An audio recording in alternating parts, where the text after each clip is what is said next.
gringo. FGS. OP.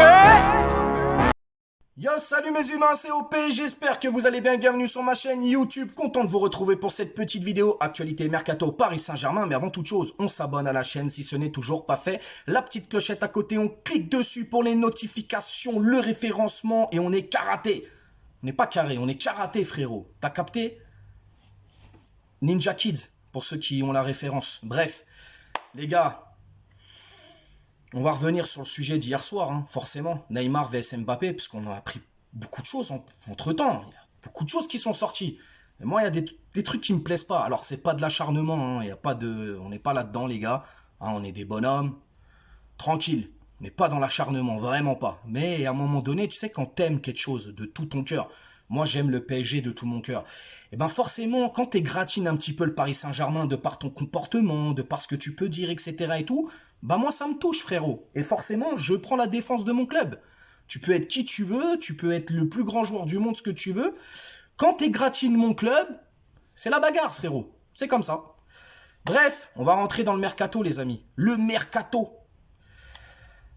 Icardi, paraît-il, plairait à Manchester United. Alors, je sais pas pourquoi Manchester United a jeté son dévolu sur Icardi. Est-ce que c'est vrai? Est-ce que c'est pas vrai? En tout cas, ils sont en quête d'un attaquant. Icardi les botte un peu.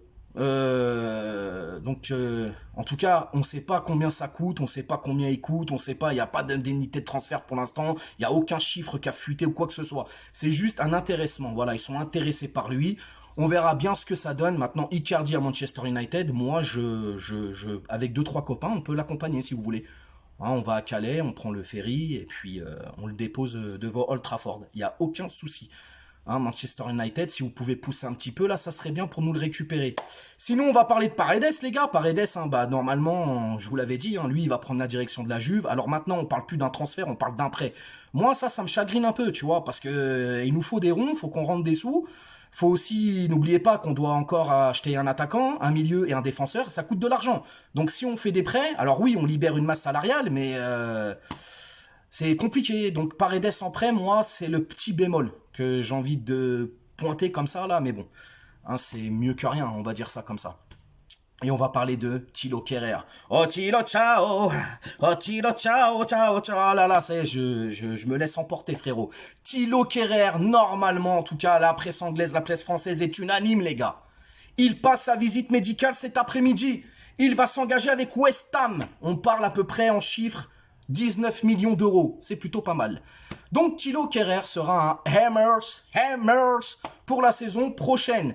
Enfin, on s'en débarrasse. Hein, je pense qu'il n'avait plus rien à apporter au Paris Saint-Germain de toute manière. Son temps de jeu, s'il serait resté, aurait été largement, mais largement réduit, voire néant même. Donc voilà, c'est une très belle opportunité pour lui de se relancer en Première Ligue. Et puis nous, c'est bien pour récupérer des ronds.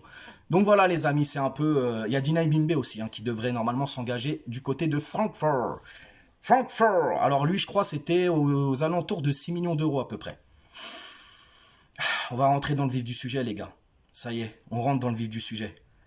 Hier, Neymar vs Mbappé. Vous l'avez vu, hein, cette vidéo. Hein, vous avez été nombreuses et nombreux à me la demander. Je l'ai fait. Il y a eu pas mal de réactions. Et j'en suis content, ça a posé le débat. Alors, c'est pas un acharnement. Hein. Je le dis encore une fois, mais il va falloir vraiment qu'on pose les bases. Comme dirait Orelsan. Qu'on pose les bases. Alors déjà, moi, il faut qu'on m'explique une chose. C'est quoi le rôle de Marquinhos dans cette équipe exactement, les gars?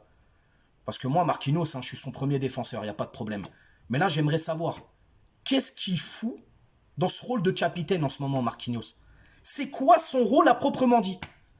On apprend hier que après ce fameux match, hein, et le boudage de Mbappé, Neymar aussi, qui est dans son coin, etc., c'est Ramos...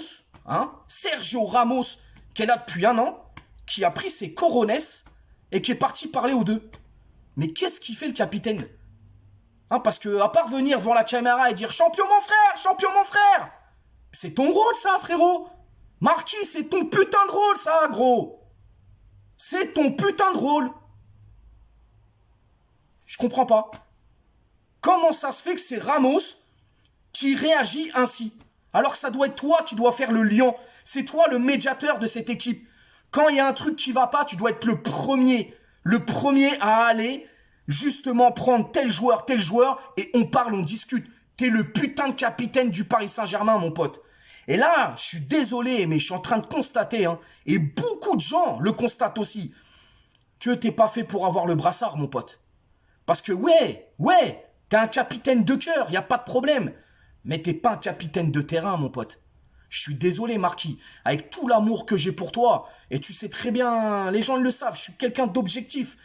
Je te parle comme si tu allais voir la vidéo, mais tu la verras sûrement pas, tu vois, mais moi, non, je peux pas. Les gars, t'es le capitaine, Marquis, frérot.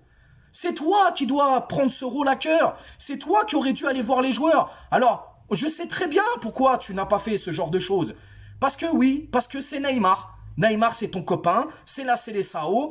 Et forcément, si tu viens et que tu commences à essayer de machin, t'as peur peut-être que Neymar te boude, te mette sur le côté. Je sais pas. Là, je pars dans des trucs, mais c'est fort possible aussi. Mais je suis désolé. Ce que Ramos a fait, c'est pas son rôle, c'est le tien. Marquis, c'est ton putain de rôle de le faire. Quand il y a un truc qui va pas dans cette équipe de merde, parce qu'en ce moment, c'est de la merde, là, ce qui s'est passé, les gars. On n'a même pas commencé la saison. On est déjà en train d'être sali dans les journaux. Et l'autre il fait ci, l'autre il fait ça. Qu'est-ce que c'est que ce bordel? Marquis, putain, réveille-toi, poteau. Réveille-toi. Ah ouais, frérot, c'est ton rôle, ça. C'est ton putain de rôle. Sinon, Campos, dimanche, il a attrapé par le callback Neymar, Mbappé, il les a assis dans le bureau. Il leur a dit clair, net et précis. Vos petites guéguerres là, de merde, etc. J'en veux plus, c'est terminé. Tout ce qui va entacher le club, ça va mal se terminer, ça va mal finir. Paraît-il que l'histoire est clos maintenant, ça s'est serré la main, et c'est terminé. Mais hier soir, on apprend quoi encore? Que le clan Mbappé, en tout cas les sous-entendus qui ont été faits par Saber Defa, qui est quand même plutôt très bien renseigné quand il s'agit du Paris Saint-Germain, aurait sous-entendu que le clan Mbappé... des promesses n'ont pas été tenues, dédicace à toi Stuart, tu vois, comme quoi, tu vois, on peut se tromper des fois. Donc des promesses n'avaient pas été tenues, etc. concernant le mercato ou je ne sais quoi. Mais Mbappé, frérot, à un moment donné, faut pas inverser les rôles, poteau. Je te le dis encore une fois, j'ai énormément d'affection pour toi.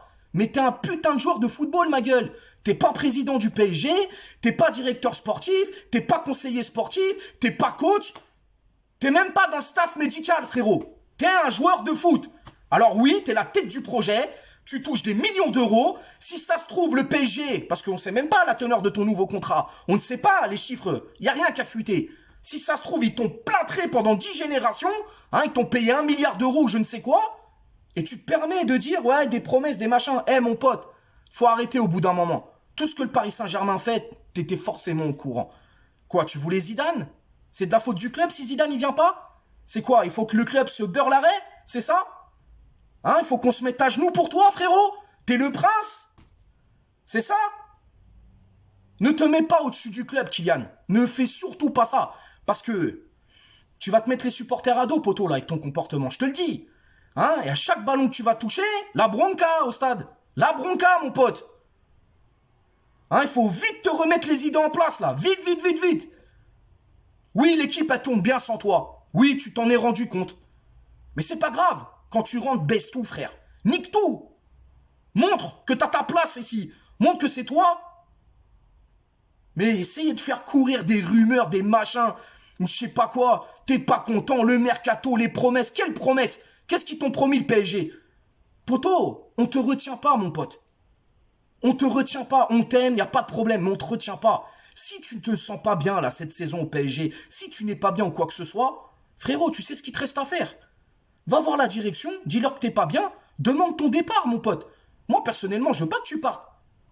Je pense que la grande majorité des Parisiens ne veulent pas que tu partes. On veut que tu restes. Mais change de comportement, mon gars. Je suis désolé, mais là, t'as perdu des points, frérot. Et pourtant, Dieu sait que je t'ai défendu. Dieu sait que j'essaie de te trouver des fois des circonstances atténuantes, tout ça, quand les gens me disaient « Ouais, il a un melon. » Et là, frérot, c'est plus un melon que t'as, frère. C'est la boutique des melons. T'as tout le cajot de melon, frérot.